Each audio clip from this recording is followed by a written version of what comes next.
तरीके की होती है, तो अगर 5 सालों से इस तरीके से आपको हरास किया जा रहा है, तो क्या आपने तब कंप्लेंट करने की कोशिश की थी? हर बार जब आपको ऐसा महसूस होता है था कि आपको कोई फॉलो कर रहा है या स्टॉक कर रहा है या फिर कुछ मिलाया जा रहा है आपके खाने में, तब आपने क्या कोशिश की थी किसी को बताने की? देखिए, या जब खाने पीने में चीजें मिलाई जा रही थी तब मेरी हालत इतनी खराब हो गई थी, तो मैं अपने बस जान बचा के मैं उज्जैन चली गई थी।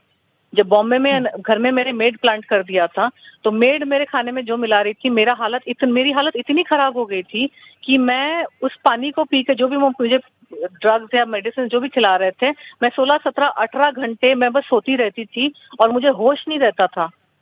होश नहीं रहता था, बुरे बुरे सपने आते थे और मतलब मेरी हालत ऐसा लग रहा था कि मेरे ऊपर से ट्रेन निकल गई है। तो इतनी गंदी हालत थी कि मेरा दिमाग भी सही से काम नहीं कर रहा था। मुझे बस अपनी जान बचा के मुझे कहीं जाना था। तो मैं ध्यान की अवस्था में, प्रार्थना की अवस्था में मुझे ये ज्ञान प्राप्त हुआ कि मुझे यहाँ से निकल जाना चाहिए अपनी जान बचाने के लिए। तो मैं उज्जैन चली गई, वहां जाके मेरा एक्सीडेंट हो गया।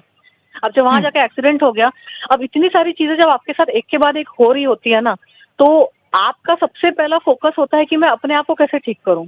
तब आप पुलिस और कोर्ट कचहरी के चक्कर नहीं लगाना चाहते। और मेरा जो 2018 का एक्सपीरियंस ऑलरेडी हो चुका था, जब मैंने ऑलरेडी पुलिस के पास गई थी, इतना टाइम वेस्ट किया, एफआईआर करवाया, फॉलो अप किया 7 महीने, मेरे लॉयर ने फॉलो अप किया, मैंने फॉलो अप किया, फिर सब कुछ भी नहीं हुआ।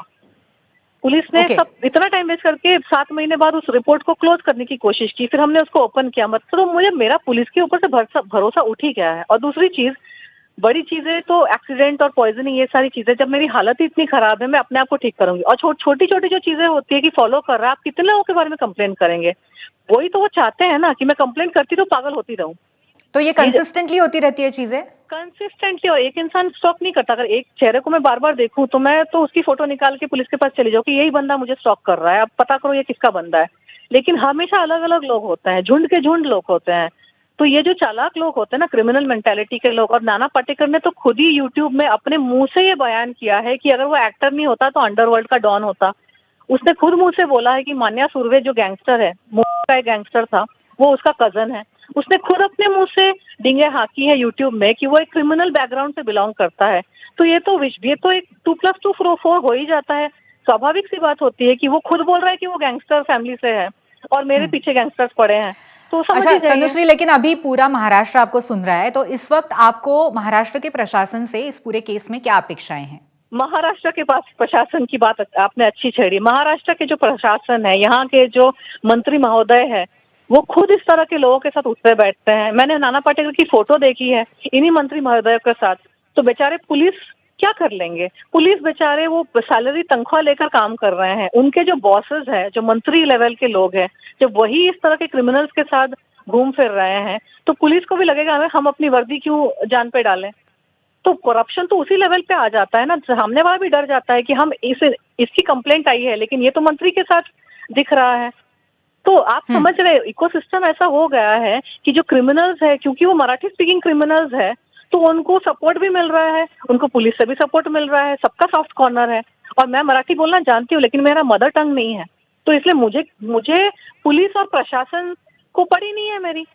मैं अपनी ड्यूटी लेकिन अभी आप अगर सोशल मीडिया पर आपने इतना अपना मन पूरी तरह से सामने रखा है और अपना वीडियो पोस्ट किया है, तो उसके बाद क्या किसी पॉलिटिकल सिंपैथी की या फिर किसी प्रशासन की तरफ से, जैसे महिला आयोग होती है, वहां से आपको कोई सिंपैथी की अपेक्षा है? मुझे किसी से सिंपैथी की अपेक्षा नहीं है। वो इसलिए क्योंकि 2018 में मैंने सब करके देख लिया। अगर 2008 में भी मैंने करके देख लिया, मेरे साथ एक बार नहीं, 2 बार मैं ये सारा सब कुछ जंजाल झेल चुकी हूँ। ये सब मुंह पे बहुत मीठे मीठे होते हैं। आप आइए, कंप्लेंट लिखाई। मैंने जब पुलिस आया मेरे घर पे, मैंने उनके मुंह पे उनको बोला कि आप तो कुछ करने वाले नहीं हो, खामखा मेरा टाइम वेस्ट करोगे। मैं आऊंगी, कंप्लेंट लिखवाऊंगी, फिर आप 7 महीने मुझे घुमाएंगे, इन्वेस्टिगेशन का ढोंग करेंगे, फिर आप बोलेंगे कुछ एविडेंस मिला नहीं, हम केस क्लोज। क्योंकि उस वक्त तो एविडेंस था एक इंसान के प्रति, फिर भी आपने केस क्लोज कर दिया। यहाँ पे तो झुंड के झुंड फॉलो कर रहे हैं। नाना पाटेकर थोड़ी पर्सनली आ रहा है मुझे फॉलो करने के लिए, वो भेज रहा है ना गुंडों को अपने। वो जब खुद बोल रहा है कि वो गुंडा फैमिली से बिलोंग करता है, अंडरवर्ल्ड फैमिली से बिलोंग करता है, तो उसके भाई भतीजे होंगे, उसके जान पहचान के लोग लेकिन होंगे, तनुश्री, एक सवाल ये भी है कि अगर आपको गवर्नमेंट पे भरोसा नहीं है, पुलिस पे भरोसा नहीं है, तो किस तरीके से ये लड़ाई लड़ेंगी आप? मीडिया पे भरोसा है मुझे। मैं मीडिया पे ज्यादा भरोसा करती हूँ पुलिस और प्रशासन से, क्योंकि मैंने खुद के एक्सपीरियंस से मैं ये बोल रही हूँ। मैं ऐसे नहीं बोल रही हूँ। मैंने 2008 में भी देखा, कुछ नहीं होता। ये मराठी माणूस करके ये लोग अपनी आत्मा अपनी आत्मा परमात्मा सब ईमान बेच दिए हैं। इनका बस यही होता है कि ये मराठी माणूस है तो ये बिल्कुल सच्चा ही होगा, और मैं आउटसाइडर हूँ तो मैं ही गलत होंगी। बस यही मेंटालिटी यहाँ पे चल रही है। तो इस मेंटालिटी को मद्देनजर रखते हुए मुझे पुलिस पे मैं करूंगी अपना प्रोसीजर, नहीं तनुश्री, लेकिन उम्मीद मराठी ज्यादा